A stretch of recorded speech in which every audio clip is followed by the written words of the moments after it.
Now, let me give you the red flags, the warning signs that should cause you to stop a conversation immediately and look elsewhere.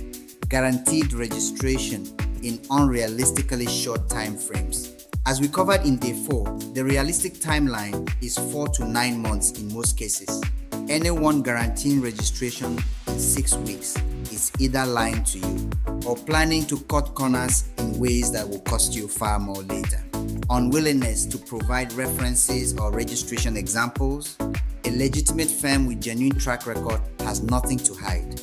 If they cannot provide verifiable examples of past registrations, there is a reason. Find out the reason before you proceed. Vague or evasive answers to direct questions. This one cannot be overstated. When you ask a specific technical question about NAFDAC requirements and you receive a general answer that does not actually address it, that is not expertise, that is performance. Pressure to pay large amounts upfront without clear deliverables. Regulatory service fees are legitimate, but payment should be tied to clear, documented milestones.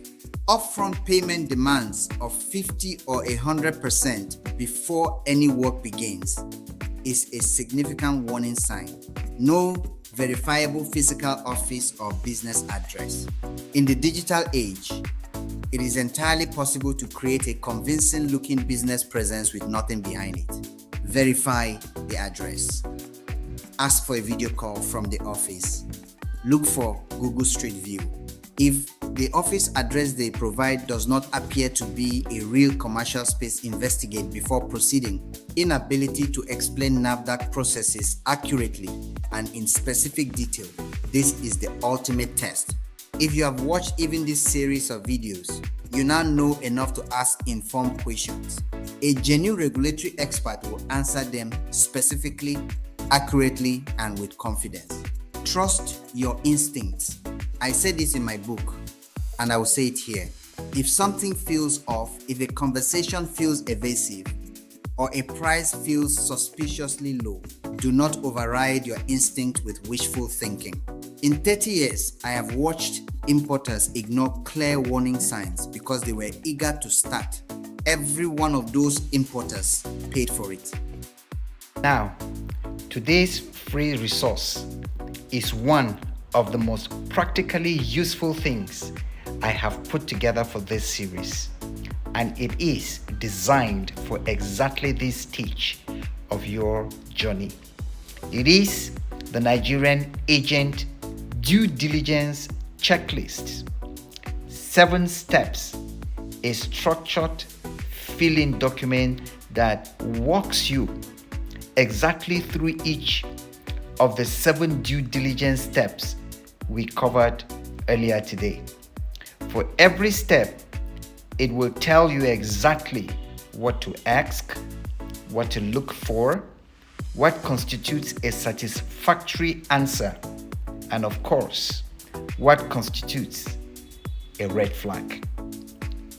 It includes a verification result column so that you can track your assessment of each potential representative systematically.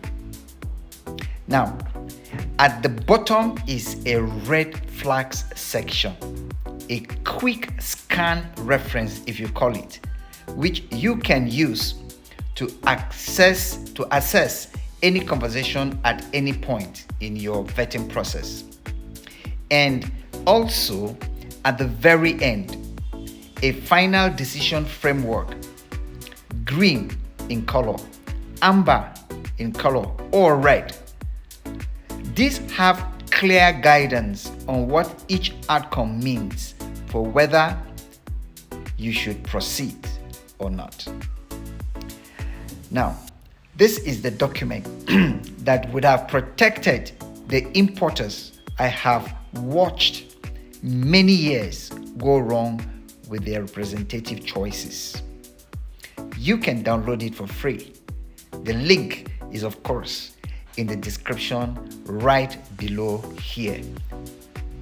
Click it and use it for every candidate you are considering as a representative for your company. I will advise Do not skip steps. Do not rush.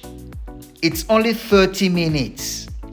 And this 30 minutes checklist can save you 6 months of frustration. Okay, next time on this channel, we'll begin the documentation deep dive, the series within the series. Day 7 is a complete NAFDAC documentation checklist. Every document that you will need, why each one matters, what NAFDAC is actually checking for when they review it. You will be interested in finding out, especially the story of Sarah, an organic snack importer from Oregon. She submitted her application, received a return list of 12 missing incorrect items, setting her back 7 months before the 90-day clock had even started. When we meet again, and I mean soon, I'll be showing you how to make sure that never happens to you. Now subscribe now, and this is one of your best detailed and practically useful episodes in the entire series. Like this video if today's episode changed how you are thinking about the representation selection process. I genuinely want to know how many of you already have a Nigerian representative in place. Drop it in the comment section, and if you do have one, how many of these 7 due diligence steps did you actually go through before you chose them?